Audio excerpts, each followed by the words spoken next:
is a lifestyle. Sports cards and we live now. Jeremy Lee in the building and every guest that you ever needed. Sports cards after hours keep the hobby heated. Updates, hobby talk like you never seen it. Sports cards live and none could ever beat it. Sports cards is a lifestyle. Sports cards and we live now. Welcome to another episode of Sports Cards Live with your host, Jeremy Lee. What is up, everybody? Welcome to another episode of Taking Stock. This is the first episode me and Mr. DPZ have done of Taking Stock in over a month now. Dennis, Mr. DPZ, Mr. PC with DPZ. How you doing tonight, buddy? I'm doing great. I'm doing wonderful. It's been a nice little break, but I'm ready to dive in and talk about the hobby and have a great conversation with you and all the wonderful folks that like to chime in on the chat.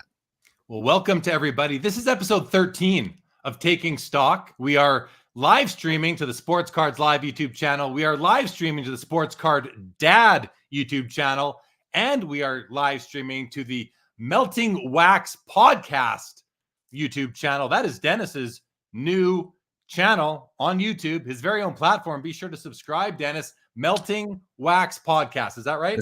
It's actually Melted Wax Podcast, but it does say melting for now. The logo says Melted Wax. Thank you, Ephus Pitch, for the awesome logo art and the banner. Very much appreciate his assistance there. But yeah, it's Melted Wax Podcast, brand new. Go subscribe, check it out. We try to drop some content there. Still doing the weekly show with Dustin on the Sports Dad Network, and do a monthly thing with you here, Jeremy, and then some stuff with Filmington. So yeah, good stuff. Lots of good stuff going on.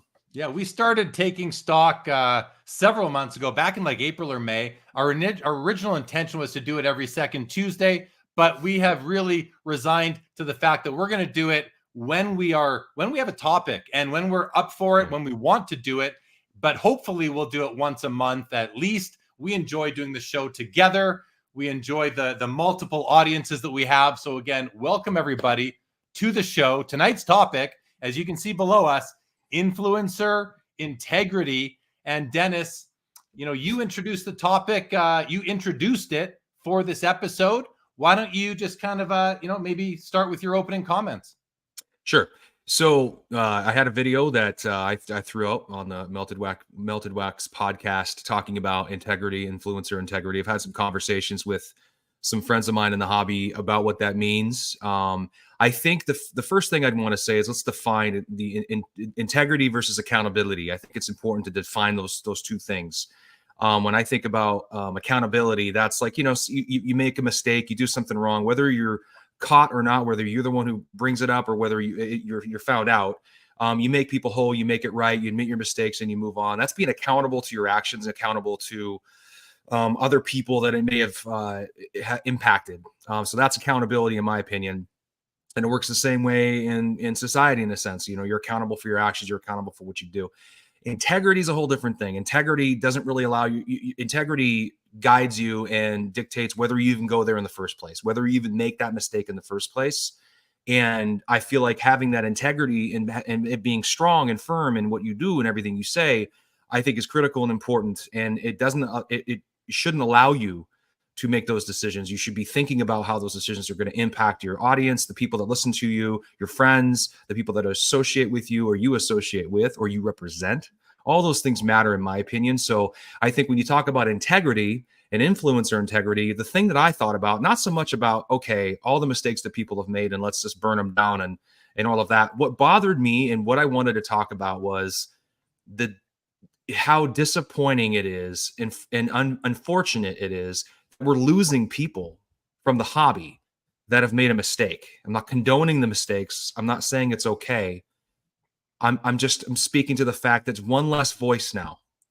And every time this happens, there's one less voice. Now, every one of these situations is different. So you can't measure it all the same way. But I think in general, the latest situation, that to me it bothered me. There's one less voice because when I talk, I'm a small potatoes guy talking about cards on the internet, but I know I have a lot of family and friends that are asking me about cards, that are talking to me about cards, that weren't talking to me about cards before I got back involved and started talking about them myself, sending me, is this a good card? getting into cards. Their kids are buying cards. The point is, there's conversations being had. People are being reached, even if it's one or two people. Less people doing that is not a good thing for the hobby, in my opinion. So are we too harsh? Is that why people want to leave? Is it because of other things? I don't know. I don't want to speculate, but I do believe if it's because people are concerned about the wrath they're going to get, that to me is sad, and it's disappointing, and I don't think it's good for the hobby. My personal opinion. Yeah, great opening comments, and I pretty much agree with everything you said. You started off by defining the differences between integrity and accountability, and as you're speaking to it, I'm thinking to myself, like, where does walking the walk, talking the talk? If you're going to talk the talk, you got to walk the walk, and I think part of that is integrity. Vintage Card Collector, I think, puts it really well right here. Integrity equals doing the right thing when no one is watching. The funny thing about our hobby is that oftentimes you are acting when people are not watching, or you don't think they're watching, but then you find out later that people might be watching / investigating and really trying to find out what's going on behind the scenes. There's a level of transparency that we like in the hobby. We want there to be in the hobby, especially when it comes to bidding on eBay. Transparency is really important so that we know that these are legitimate transactions. We know that these transactions are being paid for. There are people out there who are trying to legitimize these things, like data tools and so forth. And but it's a tough balance. It's a tough act. There are all sorts of forces working with and against services like that. So I think Vintage puts it really well. You're doing the right thing when no one is watching, and if you are doing that, I think you're gonna sleep well at night, knowing that there's really nothing, there's no low-hanging fruit out there for someone to pick off on you and then try to damage your reputation, right? I wanted to say a couple things, Dennis, about what is an influencer. We can talk about what integrity is. Let's talk about what an influencer is right now, because I feel quite strongly that you can be an influencer and not have a podcast, not have a YouTube channel. You can be an influencer. I believe you are an influencer as soon as you have some sort of critical amount of followers on whatever social media you're on. It might be 50, it might be 100, it might be 1,000. I don't know. That's not the important thing. The important thing is that you become an influencer as soon as you start sharing your thoughts and opinions publicly. So we see lots of people with story posts where it's just word after word after word of story posts, right?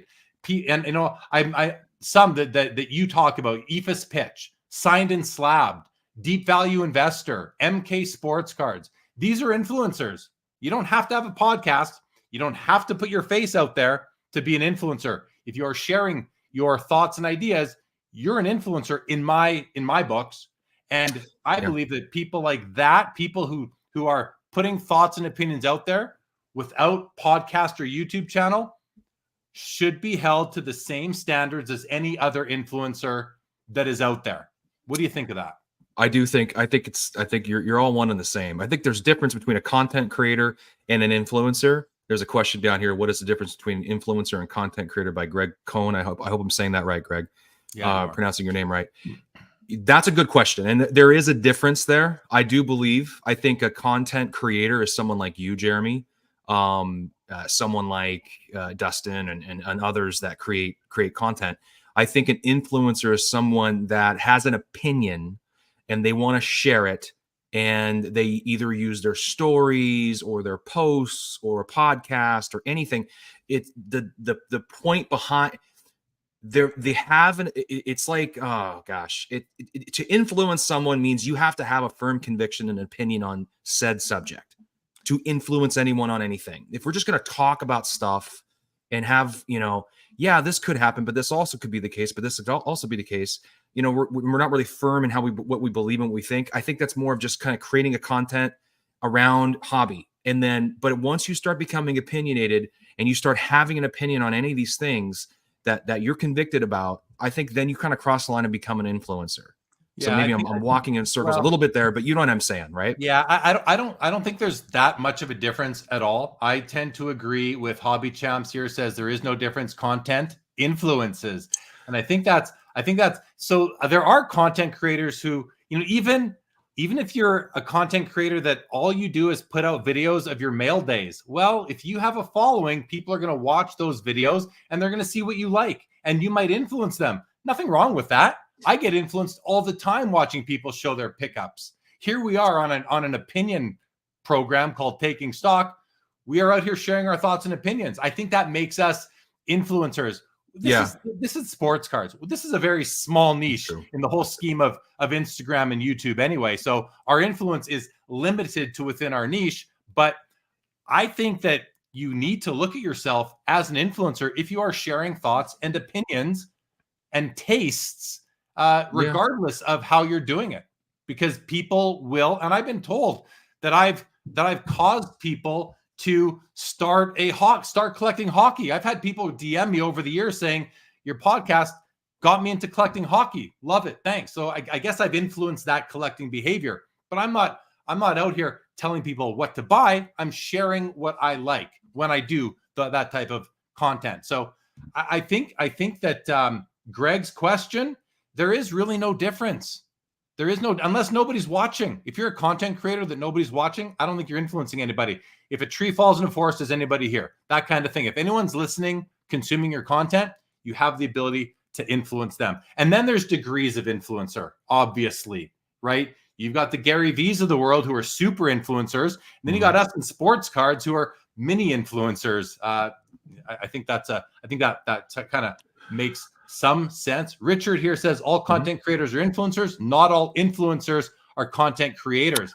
I think what Richard's saying is what I was trying to say, is not everybody who creates content has this, passion about what.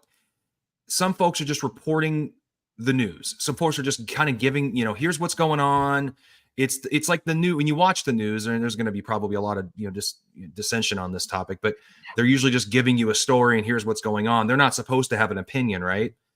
That's technically what it's supposed to be. Like when you have a talk radio show, like a Rush Limbaugh or a Howard Stern or all these different people, these people have opinions. They're very convicted in what they think, so they're influencers, in my opinion. So some of that content is like that, and some of it's not. But for the sake of argument, yes, I think most people with sports cards are influencers, because most collectors are very firm in their opinions on how things should be. I think we grow and we evolve and all that, but I think most of us, and that could change too, but at least in moments of time, we're convicted about how we feel about these certain things. So the point is, if you're going to be a content creator and you're going to speak with authority, with an opinion about a said subject, you can't, it's really, you got to be careful, because if you make a mistake and it's about said subject, regarding said subject, I think then you lose that integrity, that ability to speak to that subject, and people will go, I can't listen to that person talk about that anymore because they've made this mistake. Now, I want to be in the camp of like, but how do we recover from that though? Why does that have to be the death nail for someone who's talking about cards out loud? Why does that have to be the death nail? That's, I guess, my opinion. I'm probably going to get some flack for this, but is there a place where we can have some compassion to invite that person back into the room and go, hey, yes, maybe this particular topic will be difficult to gain, credibility with, but there's so many other things you could talk about. I mean, I don't know. I feel like just this like baby out with the bathwater mentality, people have to just cut and go, that's unfortunate in my opinion. So that's kind of that's really the focus around this topic or conversation that that's the focus for me, is why does people just disappear? I think, you mentioned compassion. I think it's an important quality for people to have. I like people with compassion. I feel like I'm a compassionate person. And I think that one of the kind of the environment that we're in is that as soon as you show compassion publicly in this hobby towards somebody who has violated a hobby norm, you are now going to be targeted as well by whomever. You're going to receive DMs saying, how could you condone this? Well, people oftentimes hear what they want to hear, read what they project what they feel and think onto what you might have said, and they twist it. It's not actually what you said. That happens all the time. I'm used to that by now. That's just par for the course. But compassion, I think we can have some compassion. It does depend on the severity of the crime. I'm not going to have compassion for some things out there. I will have compassion for other things. Agreed. Out there as well. Agreed. Yeah, no, agreed. I'm not coloring everything with a broad brush here. I'm just I know. talking about certain things. Yeah. Of course. Bob Boozle here says, if you have a brand, you're an influencer. I agree with that. And I think if you have a recognizable brand, and the other thing about that is that, again, your brand can be your Instagram icon, your Instagram avatar, what Aphis Pitch designed for you and has designed nice ones for a lot of people. That is partially your brand. As soon as you get a logo for your Instagram, you are now flirting with being an influencer, especially if you're going to share your pickups and share your thoughts and opinions on things going on in the hobby. Homer here says, a lot of folks like me that post PC purchases and flip sales, but generally don't share opinions. Yeah, I think that's a low impact influence, because you could still have influence, but you're not, because people are seeing the cards that you are buying, and that is going to expose them to ideas like, oh, that's awesome. I showed some Gallery of Heroes stained glass cards on my Instagram last week, and I had 3 or 4 people reach out and go, those are awesome. I'm going to go grab one. Well, I've influenced them to spend $18. I'm not going to feel bad about it. I'm not telling them to go buy the flavor of the week quarterback or NBA rookie. So it is a bit different that way for sure. JG here says they disappear after their pump and dump is complete. Yeah, those are like temporary influencers, right? They're in the hobby, they pump, they dump, they leave. They were never in the hobby in the first place. They just came to make a buck. I think that's a little bit different. We're more, because they weren't hobbyists. We're here talking about hobbyists. I believe, Dennis, that's what I feel like we're focusing on, is people who are lifelong hobbyists that are also influencers in their day-to-day hobby activity. I believe that's kind of the thing. But JG makes a good point. Like, these are influencers too. They come, they do damage, and they leave. Well, and I think, you see this, there's a quote. I saw it with the therapist issue. People were trashing Jeremy for treating Rob like a human being and hobby champs. Unfortunately, the times we live in, mostly just anonymous troll burner accounts. That is true. But the following statement does kind of hit even her. That really it sets the tone. The thing that stung the most is that the therapist, the hypocrisy between his content and his actions. And I don't disagree with that. I don't disagree with how that could harm the trust somebody might have with someone talking about certain things. And if they sort of kind of break that rule, right? I get that. And I'm sure he feels that way. I haven't spoken to him. I don't know him like that. But I based on the one conversation, and I had a really good one with him. And the one time we had a show together, it seems like a great guy. But I'm sure he feels that way. I don't feel like, the guy was trying to, pull one over on everybody. But, I don't know his heart. I'm not in his head. I don't know. But even so, I understand. And that's what I was kind of alluding to when I've spoken about it before. There is a very thin line, and you make a mistake, you do something you shouldn't do, integrity wise, of course. Yeah, you're going to get some of that, and it's going to be deserved. You're going to get it. I get that. I understand. I think everybody understands that. But how far do we go? And there's some comments in here saying he can come back if he wants. He's the one who just left. And these people are the ones that just left. Can they come back? I mean, to me, I would love to see people be able to come back in some capacity. Are they doing a bunch of shows? I don't know. What do you think of this comment? Anony says, if sports card therapist is shill bidding on cards, and it wasn't shill bidding. Like, there was a unique, a very distinct difference between what he did and shill bidding. But I think people are just using that term out of convenience. So I get it. What makes you think he's doing his credentials as his therapist credentials are legitimate? I mean, I think that's just an absolute ridiculous comment. I think I don't go there. Yeah. I think that. I mean, I posted a story right after it happened, kind of talking about how we need to be careful. We have to operate with integrity. Anybody who wants to talk a lot about cards, you got to be thinking about, your actions and what you do. And it just shouldn't really be a problem anyway. And somebody said, this sounds like something that a shill bidder would say that feels guilty about shill bidding. I'm like, and I thought about it. I was like, no, that's not the point at all. But then I thought, like, how in the world would I even be able to defend myself against someone even thinking I did that? How do you even defend yourself from that? It's actually kind of ridiculous if you think about it. Like, there's no real way. People have to just trust you, right? Which is kind of a scary thing on both sides of it, right? The speculation really gets going once a person of public is caught doing something wrong, then the speculation begins as to what else have they done wrong, and every move they make is then, you know, indicative of what they're hiding. And hey, in many cases, that's the fact. That's what's going on behind the case. Here, a couple comments. Greg Cohn says, the problem is there are some that only want to see a mistake as a purposeful mislead, and that sets the mob mentality into action. That leads to the new breaking news. It's hard to come back from that. Exactly true. Exactly true.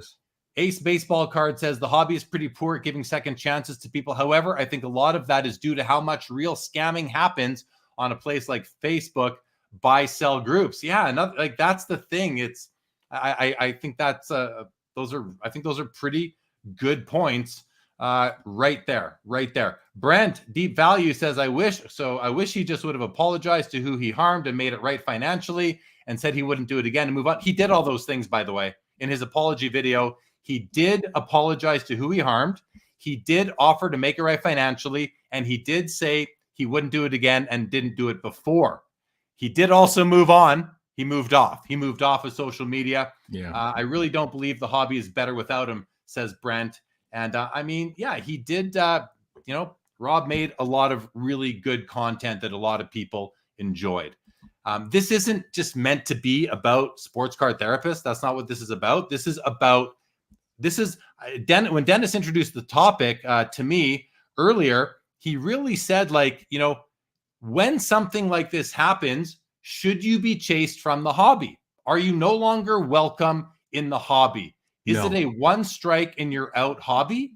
Depending on what you do, but no, I don't think so. Depending on what you do. So we can, you know, okay. So bidding on your own cards, true shill bidding on your own cards to run up the price on the eventual winner. If you do that once, is that worthy of being out of the hobby? Should you be out of the hobby? And I'm asking the question to the chat. I know what I think. I'm not a fan of shill bidding. I don't shill bid. Just don't shill bid. Does it mean you should be out of the hobby forever if you're caught shill bidding? That I don't know exactly how I feel. I'd want to talk to the person. I'd want to see if they are ever going to do it again. And maybe I'm naive to think that they won't, but shill bidding is bad. Not paying for an eBay auction, not good, obviously. Is that worthy of being struck out of the hobby? One chance and you're out. Counterfeiting cards and trying to pass them off at card shows. Fake Michael Jordan rookies. Fake passing off counterfeit $100 bills at a card show. Should that get you out of the hobby if you get caught doing that? Stealing a card at a card show. Should that, you put your hand into the showcase when the dealer's not looking, you take it, you run off or you walk away. Have all of these violations that I've just outlined, are they all deserved of the same punishment and repercussions? Yeah, I mean, I'll be real honest right now. There was a part of me when there was a part of me when that all went down, not because I'm guilty of anything at all. I've done nothing. I can guarantee that. Wish I could prove it in some way. I'd prove it in 5 seconds. But I have way too much to lose. I've got a professional career. I represent stockholder. I have a lot to lose, and it is not worth it. And I think you and I talked earlier today, like, there's a big gap, there's a big hole now to fill. There's a voice in the hobby, had a show and had a lot of folks listening to him. And now that's gone. There's a void there. There's a lot of people that are putting out great content, so that I'm not worried about that. But there's a void there, and you say, hey, somebody can step up. Like, who wants to do that? Why would you want to step into?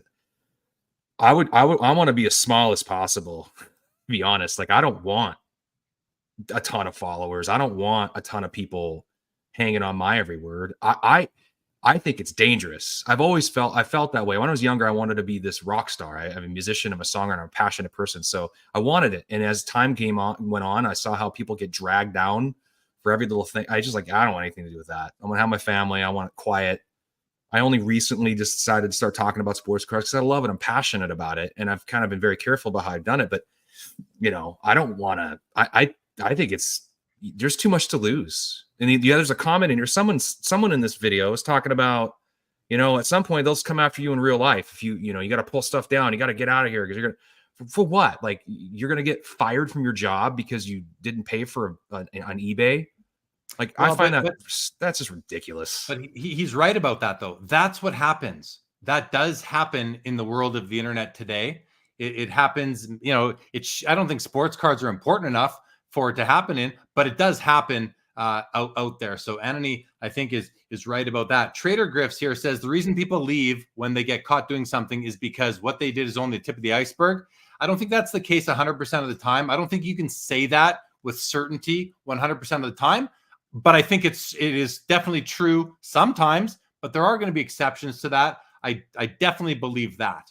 US Sports Card says it's interesting. I don't think just because people have a large YouTube or Instagram presence that they should be treated any different, for better or worse, than any other person. Yeah, you're right. I think that's a true comment to me too. The problem is that people who are putting themselves out there that's what the term is. You're putting yourselves out there. We are putting ourselves out there, which puts us in the line of risk because we are more prone to be attacked by a private collector, hobbyist who isn't putting themselves out there and not taking as much risk. I just think that, I don't care. People can disagree with us and what we have to say. We don't have to agree on everything we talk about. That's fine. Healthy disagreement is just fine. You can think I'm an idiot. I don't really care.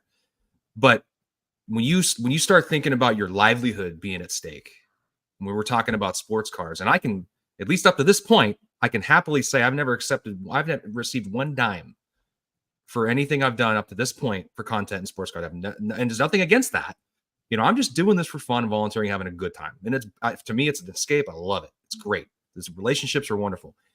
But in people can do it in all different ways. But it's like, that's a risky thing. And I've always thought about that. But I've thought about it more now based on how I feel like what the society, some people say that's the way society is. And you're right.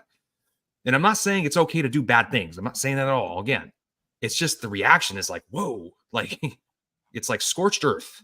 Yeah. So no, you're 100%. Wet Wipes says what he did was comparable to not counting a few strokes in a game of golf. The hobby is a hobby. Money is just money. Who really cares? The drama is entertaining, but it's cards. Come on, relax. So that's a pretty lenient position to take that I think is going to come up against a lot of pushback, but that's fine. I think Wet Wipes is entitled to that kind of let's take a step back and look at it for what it is. Deep Value says fake green PMGs on PWCC. I think it's important to say that fake green PMGs in third-party grading slabs, the auction companies, unless they have evidence, they're going to go with what the professional authenticators and grading companies are saying. So I think Brent, you're biased against PWCC versus saying fake green PMGs in third-party grading, the leading third-party grading company slabs. I think that's a more balanced sort of comment. Swamp Donkey Off Grid, just want to say hello. Thanks for joining us. Welcome to the show, and everybody else who we haven't addressed directly. Joe S says to me and you, Dennis, in our opinions, if Rob didn't get caught, would he have apologized? No, he wouldn't have. That time lapsed. That time lapsed. We know he wouldn't have because he didn't. He actually made a comment on the post of the eventual owner saying me and a couple other guys bid on that too. I think that's pretty good evidence that he wasn't going to apologize. Joe goes on to say, this is my issue. I feel like his apology was a reaction to getting caught and less so a genuine apology. Well, I think it was 100% a reaction to getting caught. I also think, though, that it was a genuine apology. Personally, I think it was a genuine apology. That's just my opinion. It seemed like it to me, too. I agree Joe with you finishes by saying the backlash was also a result of this, in my opinion. Yeah, I completely agree with that, Joe, as well. Dennis, something to jump in or more comments? Okay. Greg Cohn says influencers and content creators are keep going. Influencers and content creators are a pretty new genre in the hobby.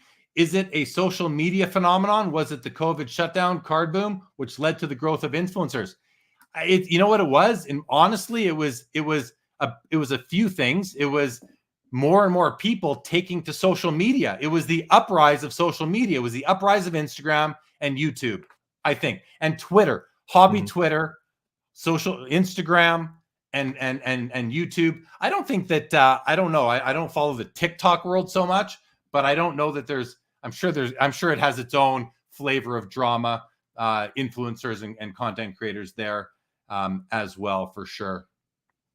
Joe Hobby, if someone shows a lack of integrity in something simple like a hobby, how much more likely are they to lack integrity in the bigger parts of life, like career and family? Tip of the iceberg. Yeah, I mean, again, it depends what we're talking about for lack of integrity. If we're talking about not paying for 2 eBay auctions, and really only 2, let's say, not 3 or 4 or 2 dozen. If we're saying not paying for 2 eBay auctions for reasons that made sense to you, even though they don't make sense to everybody else, I think that's a pretty big stretch to take. That means that they lack integrity when it comes to their career and family. I think that's a pretty big stretch, but it's also going to be true in some cases. That will also be true in some cases, for sure. Sean Red. Yeah, this is interesting. It's crazy how many unpaid sales are on websites saying it was sold, now making fake jacked up comps.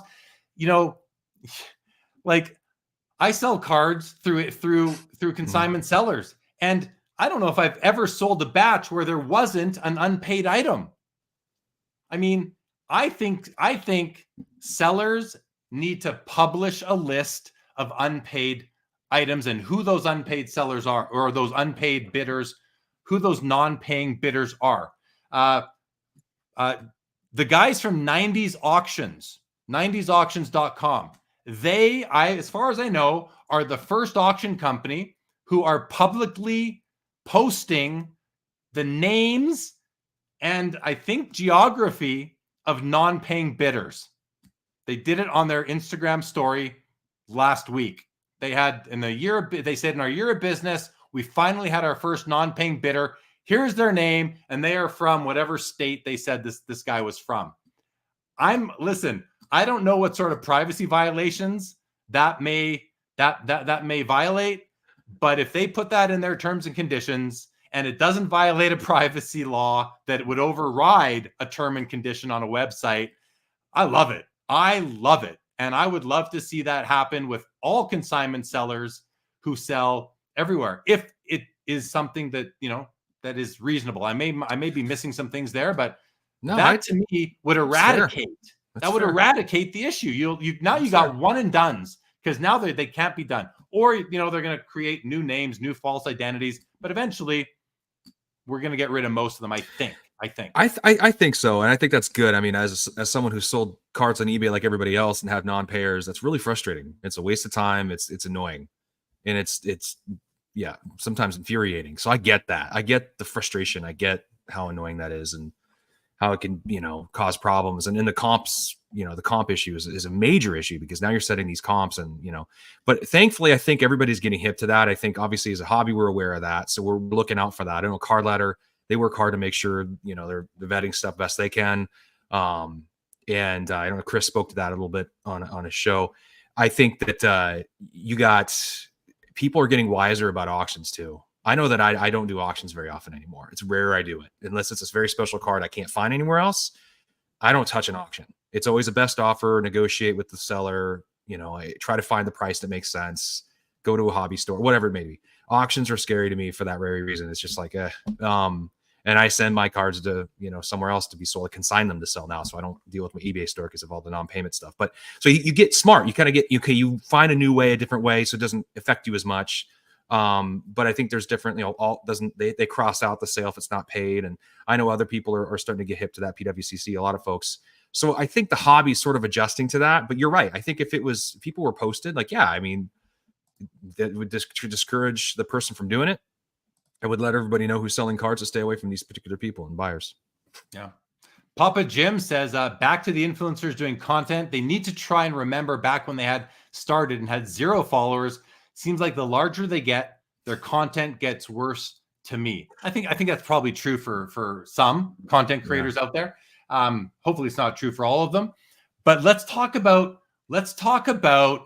putting on a fake front for a moment, because you can look at Instagram accounts, Twitter accounts, YouTube accounts, and some of these follower accounts may not make much sense to you. Some follower accounts might not make much sense. That I have come across a few in the past little while where I look at an Instagram account and I think to myself, how does this person already have 17,000 followers on Instagram, 12,000? They kind of just came out of nowhere as an influencer or as a voice in the hobby, and they got 13,000 followers already. Mm-hmm. Yeah. Well, on Instagram, it's pretty easy to spot somebody who's bought 10,000 followers. And I can tell you, there's at least 3 well-known names, and I'm not naming it. I'm not going to name anybody here, you guys. You're going to have to figure this out for yourself. But there are at least 3 that I've noticed that have pretty big followings, some loud voices, and I guarantee you, of their 11,700 followers, I pulled that number out of the thin air, 1,700 are maybe legitimate, 10,000 are bought. Of their 16,500 followers, 10,000 are bought, maybe 6,500 are legitimate. And I wonder why people do that, because on Instagram, it's so transparent. You scroll down far enough past the few real followers, and you're going to see all these accounts that make no sense that they're following sports card accounts. And you look at one and they're following 8,000 people and they have 5 followers, and it's a girl in bikinis with 7 pictures. And that's what it is. I found one today. I was like, so influencers, content creators. Now you can want to be an influencer. You can fake your way into being and you can probably trick a few people in some pretty high places that can help you out and take you to even bigger places, in which case it worked. But you're misleading. Now my question is that a hobby faux pas? Is that a violation of hobby norms? Yeah, I think so. I think it's, I don't know. It's all, okay. I guess it only matters if it matters to a person in the hobby. I mean, I personally look at that and I go, geez, I want to know that it's true. I want to know the people that are following me are real people that want to follow me, that engage with me. And I engage with a lot of awesome people on Instagram, a lot of great people. And those are great people. And they're like, I don't look at them as followers or fans or any of that garbage. They're hobby friends. They're people that I associate with, my community. It's awesome. I love it. I wouldn't want a bunch of random, I think it's neat. I was talking to somebody else about this on a show. We were actually joking. We're joking about how, maybe it's going to become a bigger deal. Actually, I think it was a DM. I was DM back and forth with somebody. A prominent person who actually has quite a few followers to going, I think it's better to have less. I think there's going to be it's going to turn around and flip around where people that have less followers are going to be looked at as more, legitimate and maybe more trustworthy or whatever. Kind of joking, tongue in cheek. But I think it matters. It's not authentic. I think it kind of comes back to being authentic. Mm-hmm. If someone goes on there and looks and says, all right, this person's trying to position themselves to be someone they're probably not, or not yet. Right. The fake it till you make it thing doesn't really matter. And it's almost kind of like, okay, you got only this many followers. I always joke around. I remember like when, I was doing stuff earlier with Cage and Andrew, they didn't have a ton of like followers on or on YouTube. I mean, they're on the other end of the podcast side. They're heavy over there. You didn't see it. So it's like, but yet they were super influential. They're everywhere. Everybody knew who they were. People listened to them like crazy. Had a real strong listening base. But the numbers was misleading. And there's something about that I kind of like, though. It's like, yeah, it's not huge. Those guys didn't have a massive amount of followers either. And they kind of always joked around about it. But I actually thought it was kind of cool to not have as many. I think there's something about that. How many are true followers? And you'll see that. And then there's people that try really hard to be relevant in the hobby. And that's what they really want to be. And they really want to do it. And they put a lot of energy and a lot of time into it. Then go for it. Be bullish. I mean, do it. And if people want to listen to them and follow them, then awesome. But if you're buying them or you're right, people are going to start looking for that next, and they're going to go, wait a second, these aren't even real people. Like this person isn't obviously real. Exactly. So yeah. Bob Boozle here said, I like how Big Ken handled the therapist thing. That's my friend, but I don't condone what he did. I agree with that comment. That's an older comment.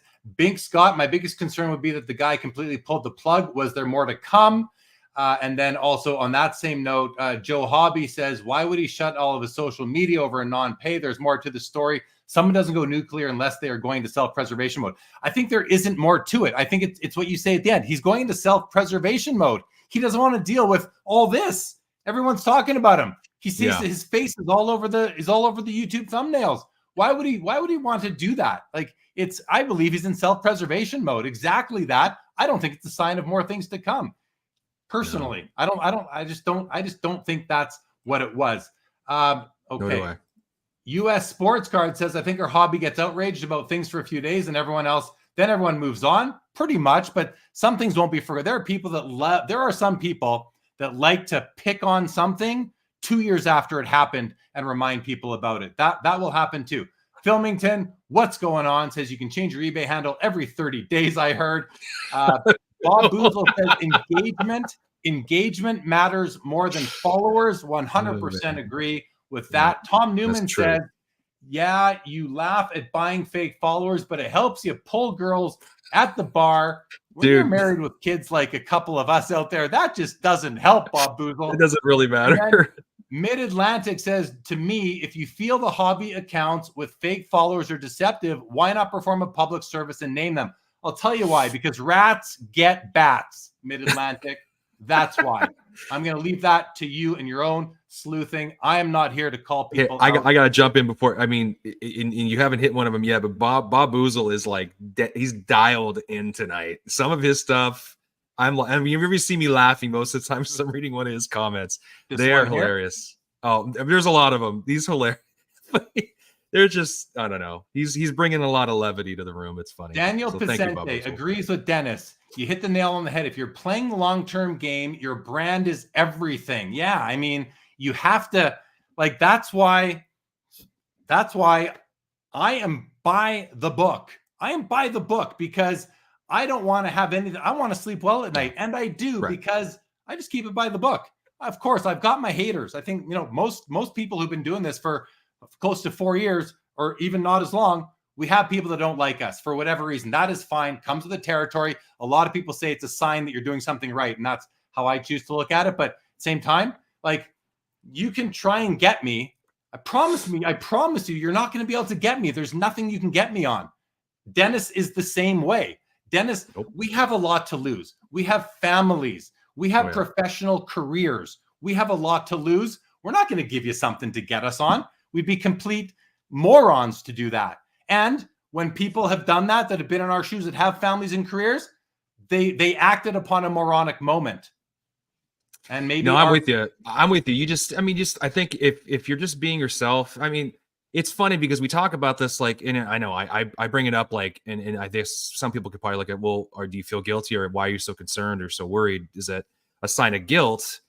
And no, I'm just a paranoid person. I'm paranoid because I want to make sure I represent the people that matter to me properly. And I'm not worried I'm not going to do that. I just get nervous about people's over-the-top reactions to things, and they dig in and go, well, obviously this person's obviously doing something. And I go, well, how in the world can I prove that I'm not? That's kind of, but I think at the end of the day, though, if you have that integrity, it's not hard. You're going to be yourself. You're going to do all the things you're supposed to do. You're going to learn, you're going to grow, you're going to evolve. And it's not going to be hard. It's not going to be something you have to work at. It's just natural because you're going to be a good person. You're going to try to do the right thing. You're going to try to treat people right and be authentic and be honest. And I mean, that's the best thing you can do, is be transparent, authentic, and honest, and even engage some of the crazy, engage some of the crazy conversations. Sometimes it's okay because maybe you can learn something. You never know. And thanks, Dan, the card man. I appreciate your comment on the hair. I worked really hard on that tonight. The curls and the musical skills get the girls for sure. Yeah. And there is something to be said, I suppose, for listening to your critics and them keeping you on your toes. And I think that does apply. I mean, listen, when I say that you can't get me on anything, I put nothing out there for you to get me on. Well, that is only good up until right now. If I make a mistake moving forward, now you might be able to get me on something. So, we are motivated and encouraged to stay on the straight and narrow and to represent the hobby the way that is authentic and with integrity. And I try to do that. Dennis tries to do that. The people that I am friends with in this hobby try to do that. and some don't always succeed. You're not going to be perfect. Not everyone's going to be perfect 100% of the time. I just don't think that's the case. No, it's true. Very true. Will Greer says, I can't stand those guys who just keep bringing up old stuff, elbow cuff. So I guess that's an ode to his name, Will Greer, investor. Yeah, I'm picking up what you're putting down. I'll be honest, like, this is a great conversation, but the comment section tonight is killing me. It's so funny. There's a lot of really fun. You guys are really great. Great Cardboard work. Heel says the hobby might not get you, but karma will. I love this one, Dennis. I mean, yeah, there is a lot of funny stuff in there. I'm seeing it too. Bob Oozle, the source of funny. But this one's really important because, and I think it does tie into, the fact that a lot of people who get caught doing something wrong have done other things wrong too. And karma got them because they've done things wrong multiple times. And yeah, the hobby may not get you, but when it does, when the hobby gets you, hobby gets you to the point where a lot of people just want out because they don't want to sit there, and they don't want to just sit there and face the lynch mob. They don't want to do that. They want to take care of their mental space so they can be there for their family and likely their non-hobby related career at the same time. Mike Tanya says, what's it called when you place a mega bid with no intention on paying in order to increase the value of your collection? Is that also shilling? I think that is a form of shilling. I believe it is a form of shilling. I don't think that's we know that's not what Rob was doing. Rob wasn't trying to increase the value of his collection. That wasn't, at least that's what I don't think that's what he was trying to do. If you're kind of trying to be cute and saying that's what he was doing, I don't think so. But to take the question at face value, if you are placing a bid without the intention of paying, I think that is a form of shill bidding. I think technically, maybe I'm wrong. I think technically shill bidding is bidding on your own item, which is just you're not allowed to do that. But if you're bidding on an arm's length party's item without the intention of paying, well, now you're just violating the contract of what a bid is. And that's exactly. And what is that, Mike? It's bad. Don't freaking do it. Don't do that. No, absolutely not. If you are going to place a mega bid for whatever a mega bid is, if you're going to place a bid that is super crazy, you have to be willing to pay that auction if there is another person who made a same crazy ass bid and drove you up. You just have to do that. And I bet you whatever you want to bet that Rob wishes that he had that mindset and paid that damn bill and could have avoided all of this. Yeah, and we talk about him a lot tonight, but I mean, just keep in mind I wasn't just thinking about I was just using that particular situation as an example of like, okay, how do we move forward from here when it comes to something else? I mean, I don't know, man. Depending on what the infraction is, is there a way to be more forgiving as a hobby? I wonder. I don't know. It depends on depends. I think what you're saying, Dennis, is like, first of all, before we lynch mob somebody, let's truly assess the severity of their infraction. Maybe there needs to be some sort of committee. Maybe there needs to be a review on what did they do. And then like, not that anyone's going to listen to what a committee would say. Every content creator out there, Instagram account can do what they want, right? But it might be nice if before somebody was lynched that there was actually like, consensus was that they deserve it. Greggy Boy, welcome to the show. To Greg and his father. I got to meet Greggy Boy at the expo. Hobby Champ says, can we talk about how absurd it is to trash content creators who do interview content for having people on who have gone on to do bad things? Yeah, I mean, listen, Barbara Walters has interviewed mass murderers. Does that make Barbara Walters a bad person? That is absolutely ridiculous, Hobby Champs. I agree. That's just clickbaity.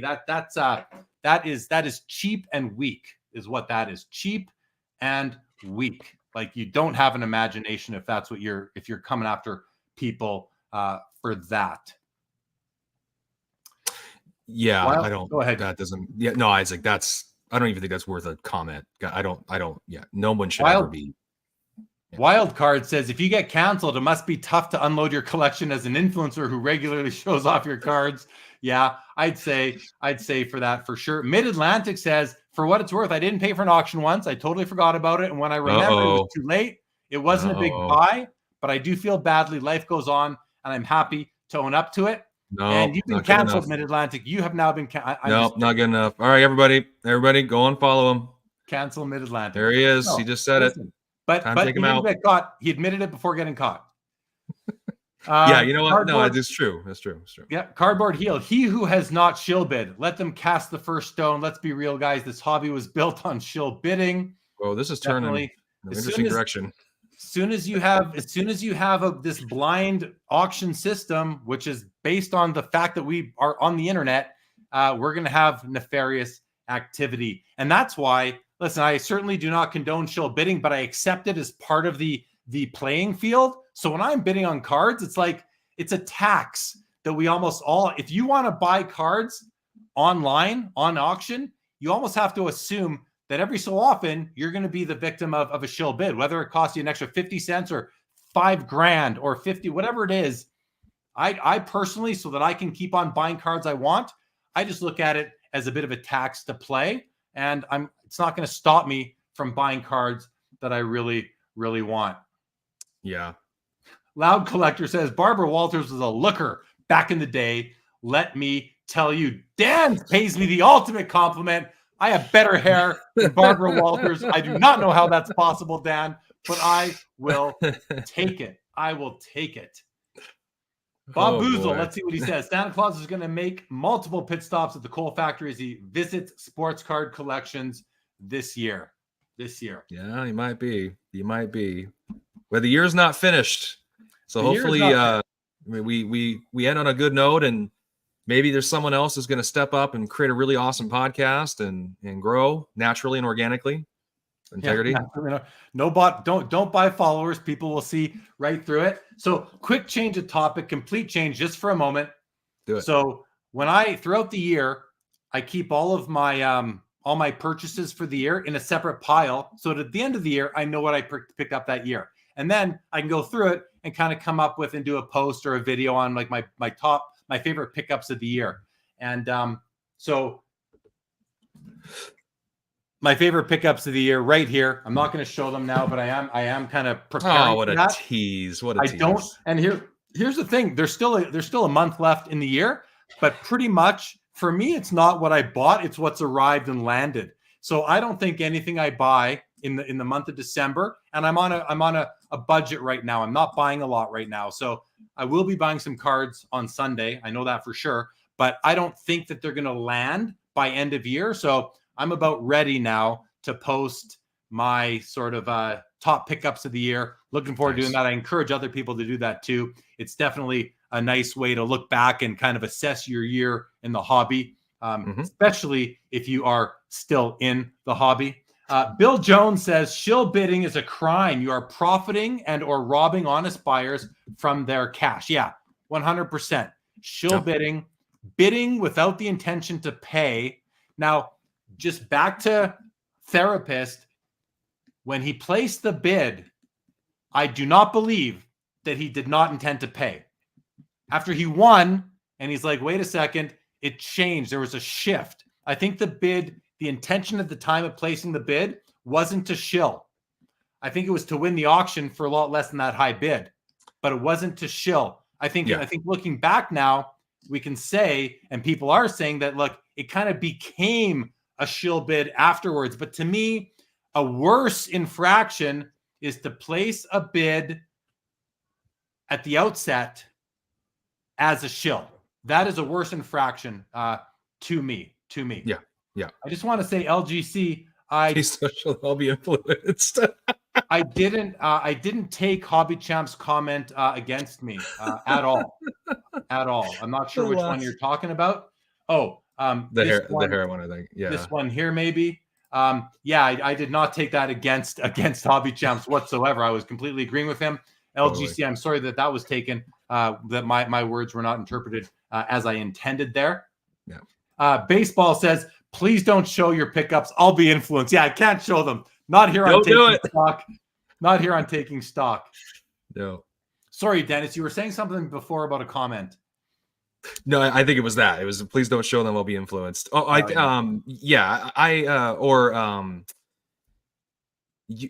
You were talking about. I feel like the apology video just kind of was a little funky. It probably didn't land the right way, and it kind of confused it. Right from the onset, I know that a lot of folks had a similar opinion. Okay, this person's actually okay. He's making it right. He's doing the things he's supposed to do. He's making everyone whole. Okay, so I kind of thought, well, that's unfortunate, but he should be, hopefully he'll survive it. Should be fine. But it just seemed like going boom, and then all of a sudden, and that's why I feel like, geez Louise, like again, the reactions are pretty intense these days with anything. So, I mean, how many people are absolutely perfect in the audience right now that have never made a mistake, that have never, had one too many drinks and drove home or something like that, or done something, not terribly illegal, just, those little things, the little white lies. Most folks have had those things happen in their lives. And I think so when you talk about integrity, you want to have integrity, but nobody's perfect. Nobody's batting 1,000. So it's really that, I guess that's where I come from like my heart when I think about it. So I have this sort of compassion and sympathy for people that, kind of fall from grace. I've done that with a lot of my friends. I've had friends and people I've known. And I feel like I tend to run to those kinds of people because I feel really bad. And it's terrible. I couldn't imagine being in that situation. So I just have like a heart for that, so to speak. I don't know. I'm going on a tangent here, but that's kind of where my mind is with all of this. Yeah, no, I mean, very fair. Bob Oozle says, I make mistakes all the time. I'm lucky I have alcoholism to blame. Don't want to laugh at that, but no. I'm sure Bob Oozle is just having some fun. I believe. Mike Nunya says, do you believe Rob when he said he didn't pay because he thought it was shilled? I mean, I'm 60% believing him on that. I just don't know that he knew how to read bid history. That's kind of where I land on that one. Interpreting bid history can be complex. It really can be. I mean, there were 3 bids that he thought were crazy high. So maybe he did think that he was shilled, but I'll tell you what, to me though, Mike, it did not look like shill bidding to me, like very clearly. And I am not the best at interpreting bid data, but that did not look like shill bidding for me. Bill Jones says only reason for non-payment is if you find shill bidding. Otherwise, it is no different than standing at a cash register and refusing to pay. I mean, yeah, it's a little bit different because when you're a cash register, it's not an auction. Auctions are very unique. It's a unique marketplace. But I hear what you're saying, Bill. And yeah, I mean, you place a bid, you goddamn pay. You win, you pay. Exactly.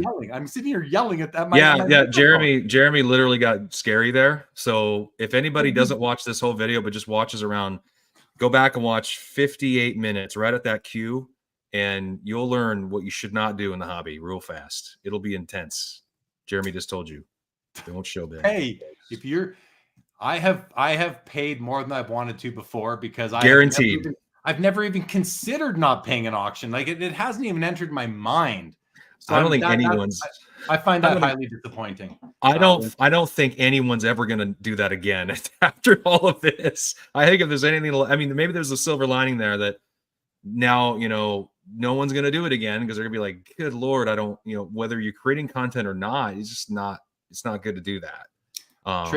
Trader Griff says, why put in a bid that was higher than you were willing to pay? That's a rookie mistake. Yeah, I mean, listen, if you don't have a lot of experience putting in a mega bid, just to use that term to describe what we're talking about, then you do put in a mega bid and you are bid up to close to that max. That is probably quite shocking. I once pushed somebody right up. This card was worth $250. I wanted it badly. I bid $1,111.11 with 2 seconds left. As soon as it turned over, it was red. You had been outbid. And I made someone else pay $1,136. And I felt terrible for that person. I don't know if it got paid or not. I didn't follow up like the guy in this case did.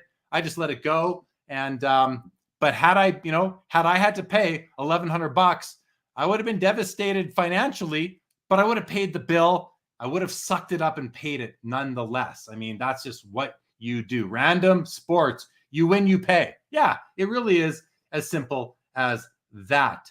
Cardboard heel. What drives me crazy is when an influencer gives its audience bad advice for personal gains. Yeah, I mean, I don't.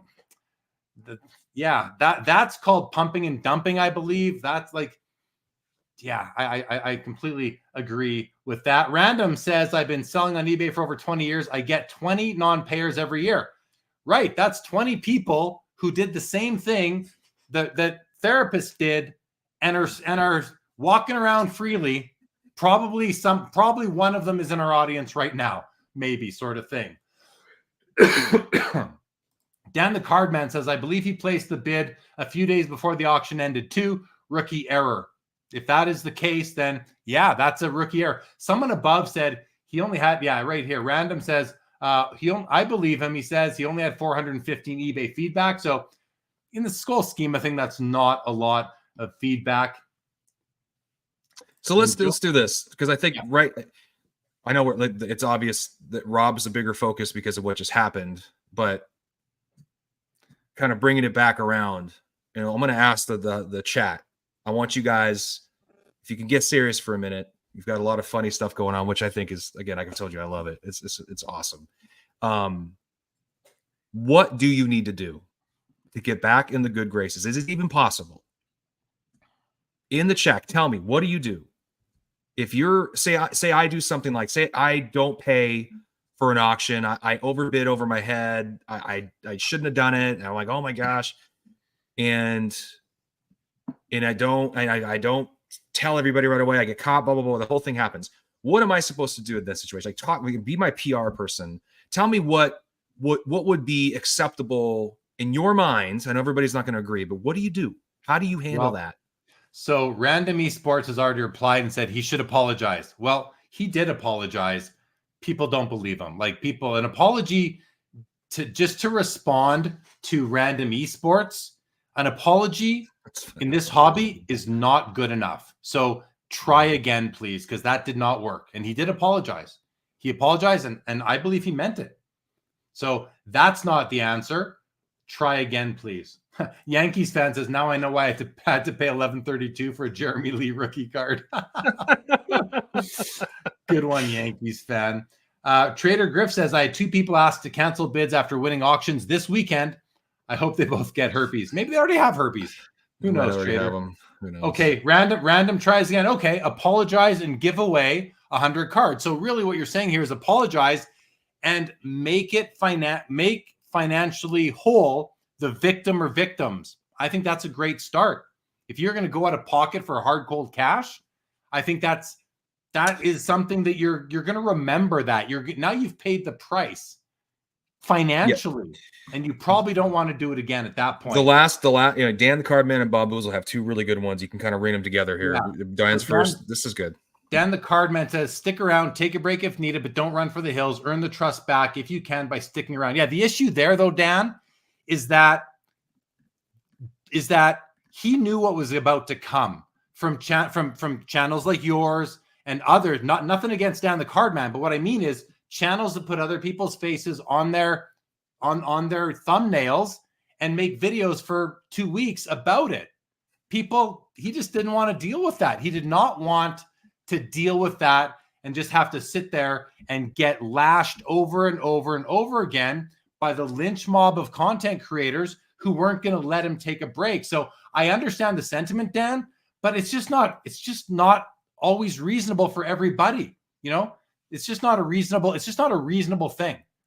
For some people, it's fine. Some people have very thick skin and will do that. He wasn't willing to sit there and take it and just get hammered over and over and over again on Instagram stories and YouTube and YouTube videos. So I understand and I do appreciate the sentiment, Dan, but it's not going to be reasonable for everybody. Bob Boozle says, commit to ultra transparency, show his bids and buys for anyone that cares to know. Love that one. I think that's a really good one. I don't know if it's complete enough. I think it's definitely a step in the right direction. Sean Red says, I don't think he can come back now. His name is Mud. Well, that's because of what I was just saying. I mean, you want to sit there and watch if you are literally getting lynched by a lynch mob and getting hit by baseball bats and kicked in the gut, wouldn't you rather just step outside your body and walk away and not sit there and watch it happen. I think that's sort of the thing. Yet it still happened. This has still happened to him. Baseball Card says, to be fair, he apologized while trying to reason why he did it. Yeah, he maybe said a few things in that video that didn't help his cause. Wildcard says, don't delete all your accounts, fess up, make things right. Yeah, I mean, he did take some extreme measures to save his psychology, to save his mental state. I think he did it out of self-preservation, not for any other reason. Hockey Cards Gong Show podcast says, as a trusted voice, there might not be a comeback. Yeah, that's also quite a reasonable situation for there to be right now. West Texas, pray 50 Hail Marys and no ice cream for 3 months. Forgiven, if only it were that easy. Hobby Champ says, I wouldn't apologize. I would say I messed up. I won't do it again. I'm moving on, and you should too, because it's done. I like that one. I mean, and some people won't forgive him, and some people will continue to call him out for what happened. And that's what I think. If you're a creator and you have a following, you're going to lose a lot of those people, right? That's just naturally going to happen. Okay, that's sort of the punishment. Certain people are not going to listen to you anymore. There's your punishment. But there are going to be people like Hobby Champs, maybe, who will go, yeah, I'll still listen to what you have to say about cards. If you're going to start grandstanding and soapboxing about people doing nefarious things, yeah, I might come off a little weird, might not land right, but don't talk about those things. Maybe you just veer in this direction and go, all right, I'm just going to hang out over here for a while. And yeah, the hobby never forgets. I get that. I mean, people are talking about stuff with somebody that they did, 25 years ago, but that's what our world's doing. You see it in society. People are dragging up stuff people did 25 years ago. I'm not saying terrible things. Of course, that's important to know, but like just, people growing up and making silly mistakes or whatever, and they're using it against people. That's our society. That happens all the time. But I think that, just pivot, I guess, maybe. It's easy for me to say that, though. I'm not in his situation.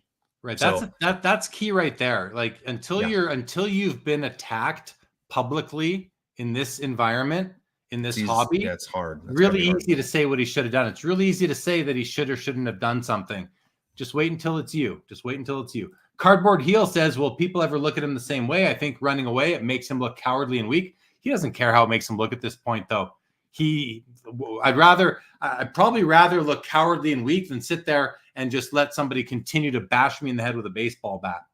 So I think Daniel Pincente, acknowledge a mistake, learn the lesson, strive to do better. Yeah, fair. Mike Nanya says, canceled himself. Yes, he did. Joe Hobby, who benefited from his actions? Isn't this an important question? There is still something we don't know. I don't know that there's anything there. I don't think anybody benefited from his actions. I mean, the underbidder owns the card now, paid $1,700 for it. Rob offered to pay him the difference between the third bid and that, which was like $800.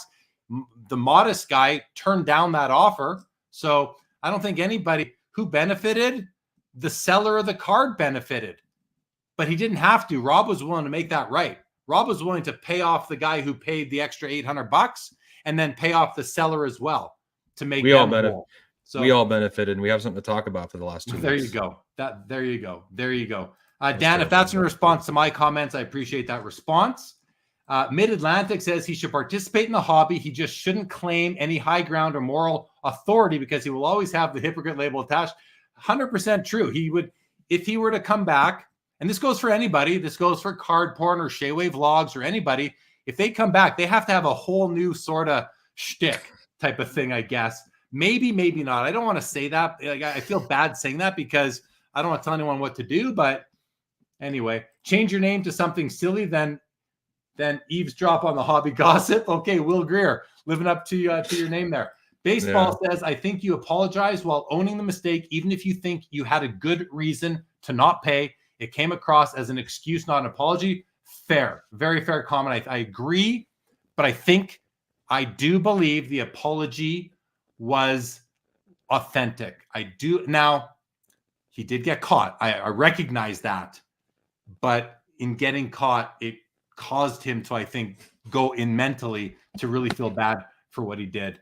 Maybe I'm wrong. Tom Newman says, Shea versus therapist fight for death comes back to the hobby. He should offer free therapy for anyone that now has anxiety or trust issues with it. U.S. Sports, I wonder if the concept of a mega bid is a way that some people gamble in the hobby on auctions. I've placed my share of megabids. I don't consider it gambling. I said to Brent to Deep Value the other day when he said, I've never made a megabid because I'm too scared that I'm being just, he said, because there's too much shill bidding going on. I go, you've never wanted a card bad enough. I've wanted several cards bad enough. So I've made my share of megabids. Dan the Card Man says it would have been good to show the purchase history on eBay to prove it was only those 2 items. Yeah, fair. That would have definitely helped for sure. Dan's Vintage says Ty from Chasing Cardboard came back essentially by sticking around, giving away some cards and persevering. I think Dan the Card Man does have a point.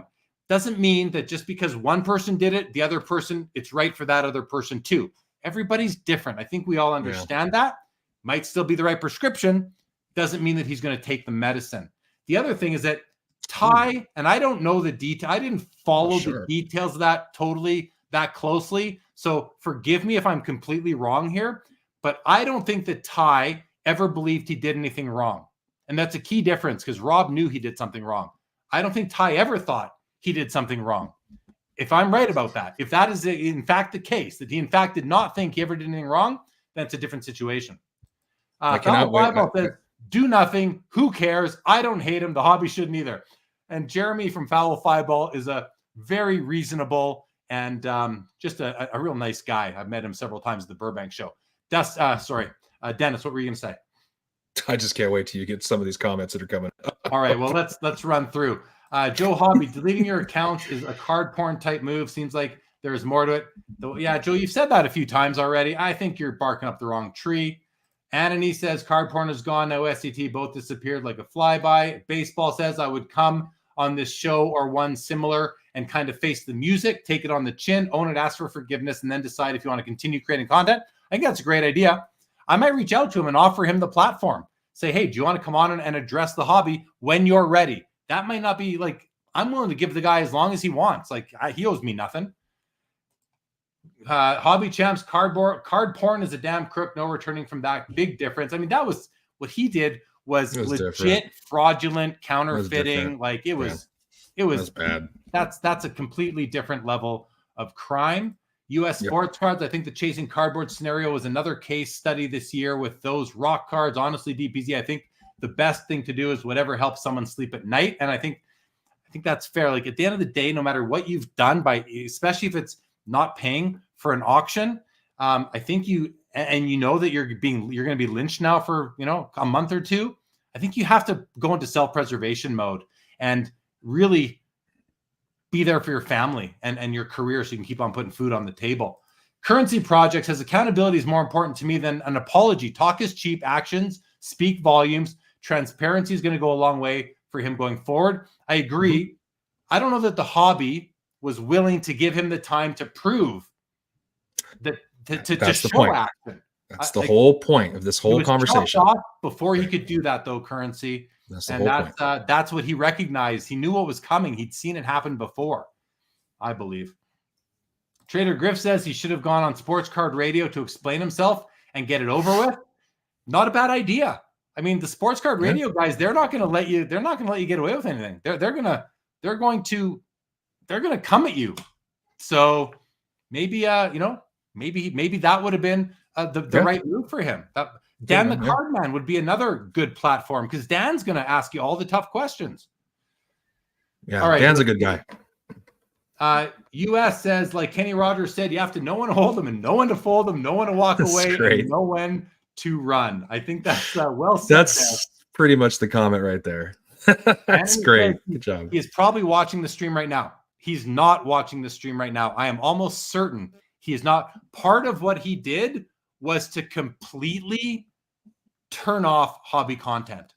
He is not creating it. He is not consuming it. I guarantee you, 99% certain he is not watching this or has not watched anything. He has no idea what people are saying about him right now. None of it. Guarantee you. Otherwise, there would have been no point for him doing what he did.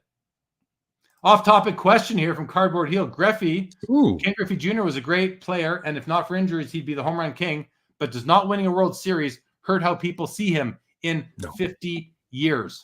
Absolutely. I don't think so. No. This is a fun little. This is that. Yeah. This is a fun little off topic since we've been really kicking the other one. This, I think, this is the hobby, and this is something else I was talking about on another show, the collectible cards and collectible athletes. You transcend, and some people go, well, how long does it go? Well, as long as you and I are going to be alive, he's going to matter. Okay. And that's for a while, hopefully. Right. And our kids are going to learn how important he is, and Wayne Gretzky and all these people. It's not like they're going to not matter. Obviously, Wayne's a different story. He's very different. But no, I think you transcend the sport. It matters more. And I think he, even more than Mike Trout and other athletes that may not win a ring in baseball, I think he's just such a bigger, he's a big deal. Yeah. Generation kid. I mean, yeah. He's Ken Griffey Jr. is bigger. He just transcends the sport and sports cards. I think you're right. I don't think it matters that he didn't win the World Series. I think that it'll be subject to this conversation that'll probably continue to happen long after we're gone. Right.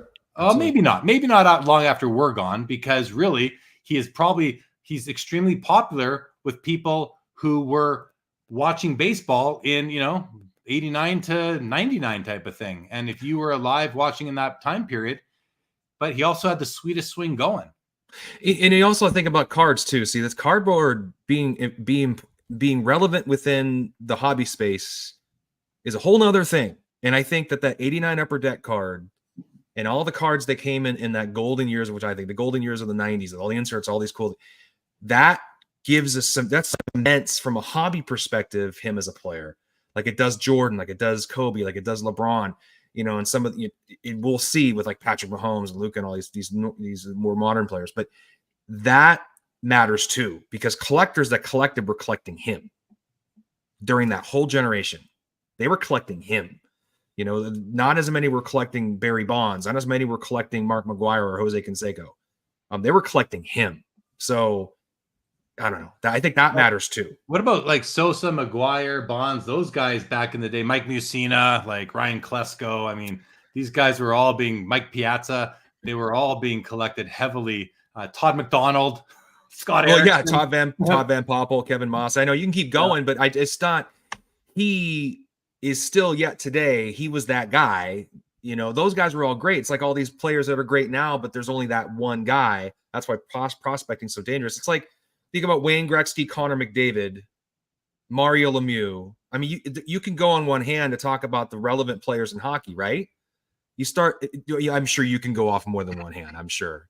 But you know what I mean? There's players that just transcend the sport, transcend the hobby. And it depends on the sport, actually. There's a really good comment here from Ace Baseball. Career stats hold more weight than championships in baseball for whatever reason. I think that reason is that no single player can win a world championship. Whereas in basketball, a single player can have a humongous impact on its team's ability to win a championship. In tennis, it's tennis, golf, one-man sport, right? Unless you're playing doubles or team, right? But really, it's up to one person. Football, the quarterback does have a really large impact on the result of a game, especially if they have a skilled receiver to play with. A tandem like that is huge. In hockey, it's not. It's sort of in the middle. You're not, one player cannot win a championship in hockey unless a goalie puts up a stone wall and just doesn't let anything in. But no single player in baseball or hockey are going to win a championship for a team. I think it's less important. I think that might be part of the reason, if not the whole reason, for what you're saying here, Ace Baseball cards, I believe. So do you think, let me answer this question for us, all the hockey fans out there. Is Wayne Gretzky winning 4 cups without Grant Fuhr? I mean, who knows? Well, first of all, yes, he is, because they had Andy Moog, who was also a great goaltender. That's right, Andy Moog. Yeah. But they also, he also had Mark Messier, Paul Coffey, Yari Curry, Charlie Huddy. He had a stacked team, top to bottom. But he had a team with him. He didn't win it in LA. And he caused Bernie Nichols to score 150 points. Didn't with 60 goals. Didn't win it there. So even Gretzky, Michael Jordan's pretty darn effective at winning championships and carrying his team, but he also had Pippen and Rodman. I mean, he had a team as well. So it's these are team sports. U.S. That's a sports fun, cards would love to hear my opinion. yeah. Patrick Kane going to the. I love Patrick Kane on the Red Wings. I think it's a great place for him. That's cool. Did I not say Mark Messier? Did I forget to say Mark? You said Mark. Messier? You said Mess. You said Mess. Yeah, you said. How Mess. about Nolan Ryan? I mean, Fire Sports Cards. To me, Nolan Ryan is like the best pitcher ever. I love Nolan Ryan. 7 no-hitters. You know, no Cy Youngs. No Cy Young. That's just crazy. Silly. I'm not going to hold that against him. Crazy. I know. No one will. It's like just bad timing. Like look at all his strikeout count, the longevity of his career. That he beat the crap out of was it Jim Abbott? Like I mean these are Robert Ventura. He didn't. Ventura. Jim Abbott had one hand. Jim Abbott. Ventura. Sorry, it was Ventura. Yeah. Jim Abbott was handicapped with only one hand, right? Yes, that would have been terrible. That was so bad. He would have had to cancel himself then. Cancel himself if that's the case. Gretzky was the chosen one. That's right, Bob Boozle. That's right. Dan the Cardman. What Jeremy just explained is a big driver for the values and pricing in soccer. Too many people chasing one player, not realizing it's not a one-man game. So many deals to be made on GOATs. There you go. Dan the Cardman. Didn't even know I was talking about soccer, and I was talking about soccer. You know what, Jeremy? This isn't fun deviation. It's almost like this should be our next episode next month, like talking about all this stuff. Man, this could go for days. This is great. Maybe the next time we do a show, which we'll do at least one in December. Maybe we just do an open mic sort of thing. We just come on without a topic, and we just do open mic, just comments only. Maybe that'll be taking stock on your comments. Maybe that'll be you want to do that? Let's do it. All right. That'd be great. Nice break from all the heavy talk. Unless you guys in the chat tell us that's just a dumb idea and we're open to that feedback too, then we can try and come up with a topic. But I think that could be a lot of fun. It's fun to freestyle, right? It's fun to freestyle. That's so fun. Yeah, that's awesome. Dan's vintage. Awesome. Come on, Dan. Comments because these comments are just terrific. I was talking about Nolan Ryan, not me. Baseball says also baseball has always had very particular numbers to make the Hall of Fame compared to other sports, so that goes into why they're weighted more as well. LGC says invite Dan the Cardman onto Taking Stock. We've never had a guest. Predominantly this is a 2-man show. One of us can carry us to the championship here. That didn't tie in very well, did it? No, it didn't. Hits and chicks. Why are game use patches of Gretzky so cheap compared to other GOATs? I'm buying them all. Why is that? Yeah, why? Because hockey is the least collected out of probably the 4 sports, but it is the second most passionately collected. I'll tell you that much. After only baseball. Yeah. At least in North America. I'm not bringing really soccer into that because I don't follow the soccer market in places like Australia where Dan the Cardman is, places like Europe and South Africa and South America. I just don't really know what's going on in those markets. Cardboard Heel, I think all players play sports to win, and if you don't win, it leaves a big void in your career resume. I think it leaves a bigger void in their minds than anybody else's. I care about that more. I care for them more than I care for us who didn't get it. Dan the Cardman. Only one bald guy is allowed per stream. I'd ruin the dynamic. Well, I mean, I can't grow hair that quick, Dan. So if that's a rule we're sticking with, then we'll have to wait. We'll have to wait a while for sure. Yeah. Bob's Big Boy says Chicago show 2 weeks ago was 80% football sales. Basketball and baseball were colder than a winter breeze. And maybe that's just being, the time of year, the off season, perhaps. Possible topic, Sean Red proposes top 10 GOATs collectible players in each sport. Yeah, I mean, I wouldn't want to drive that though. I'd want the chat to drive it. I'll mention my favorites, but it's not like we're gonna put down. We're not gonna rule with an iron fist. These are the top 10. Absolutely not. Well, we talked about that. I mean, that's a great idea, Sean, because we talked about that. Jeremy and I did. We had a conversation. It was a few months back. Like, hey, this would be a great topic. Let's name your top. Make it tough. Make it top 5 most collectible.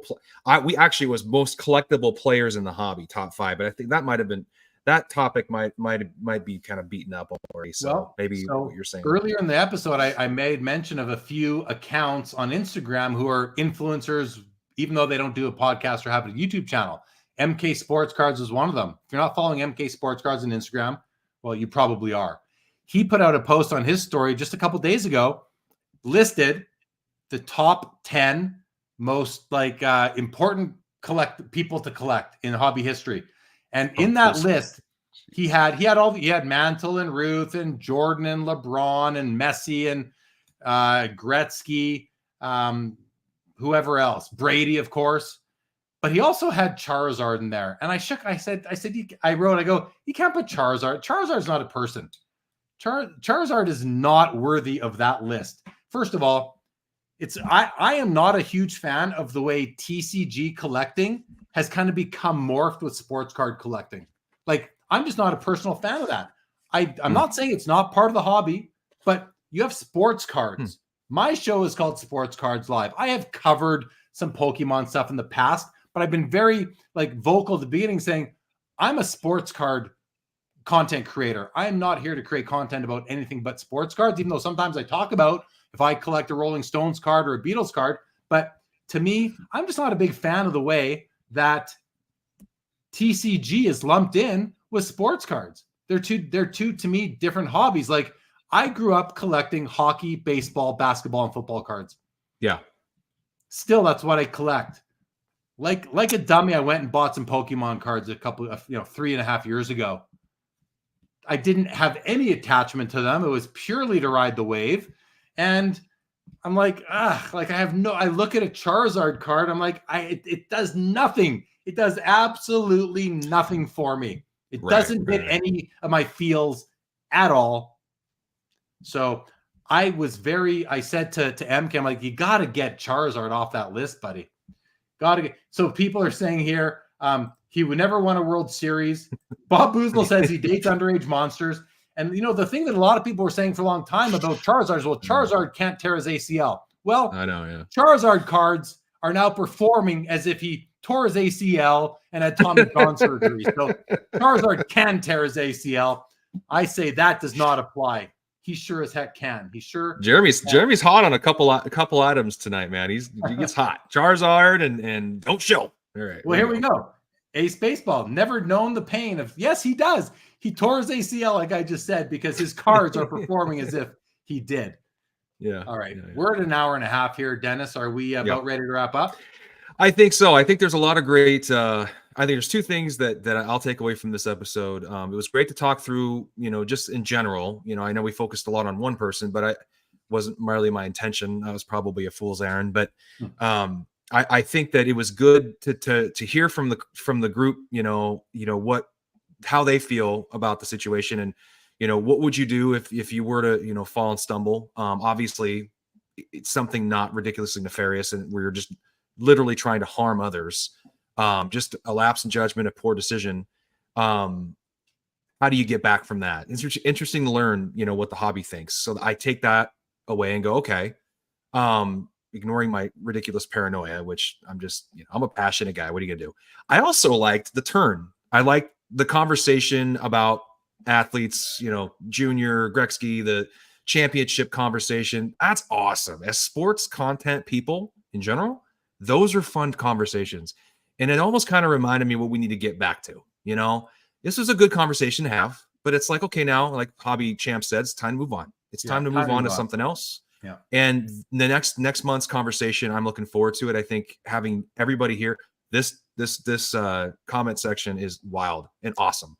Yeah. Funny. And so I'm looking forward to that conversation and like feeding off of what we can all, if we're just all having one big conversation, because you read all the comments, which is really great about this program, is that you involve everybody in the show. And that makes it like we're all just having one big fat conversation in a room and we're recording it. It's no one's more important than the other person. I love that. I did get off to a slow start with that originally tonight. I apologize, but we were just talking through some stuff. I wanted just a couple of takeaways here. So first of all, for next show, Dennis, Sean Red put out again, I'm just repeating this, the top 10 GOATs collective. We can talk about that. US Sports Card said, would love to hear topics about lessons learned over time to help new collectors. It seems like we could do a better job providing some good, simple guidance for folks not to get hurt early on.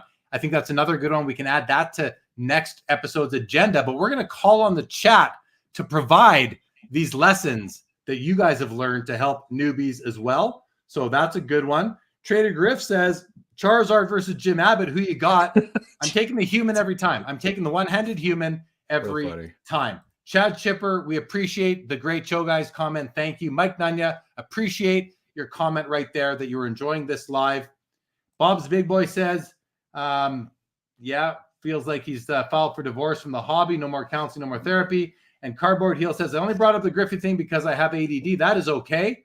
We like to talk about things on this show, and we will continue to do that on a monthly or twice a month sort of cadence. We're not holding ourselves to any strict schedule here, but this Taking Stock does happen on Tuesdays, once or twice a month. That is the plan. We appreciate you guys tuning in on the Sports Cards Live YouTube channel, or the Sports Card Dad YouTube channel, or the Melting Wax Podcast YouTube channel. Just go check it out. The Melted Wax Podcast channel's on YouTube. You'll see me. I only got one video up, so see that. Go follow Dennis's the Melted Wax Podcast on YouTube. Go follow him. It's a really cool EFIS pitch designed logo. Currency Project, we appreciate you. Card Killer in the house. What's going on, Rodney? Welcome to the show, buddy. Thanks for being here and letting us know you are there. Bob's Big Boy says, best live in the hobby, as always. Salute to you, Bob's Big Boy. Thank you very much for that. Hobby Champs, thank you so much. Bob Boozle, thanks so much, buddy. Aim high, DPZ, shoot for 2. All right, guys. Dennis, want to say your final comments? Goodbye, and we're done. Yeah, let's go, boys. I look forward to talking to everybody next month. And for those of you that follow on my podcast, more conversations. We got the Grail series coming up on Sports Cards Dad as well. So look forward to that. Everybody have fun collecting. You're going to put those on your channel too, right? Yeah, I think I'll probably put them in both spots. Yeah. You may as well start to build your own platform. All right. Thank you again, Phil. Loud Collector. Foul Fireball says Jeremy was the first to read comments. Others followed. Thanks. Thank you, Foul Fireball. Mid-Atlantic has lost three of his five followers already. Thanks, Mid-Atlantic.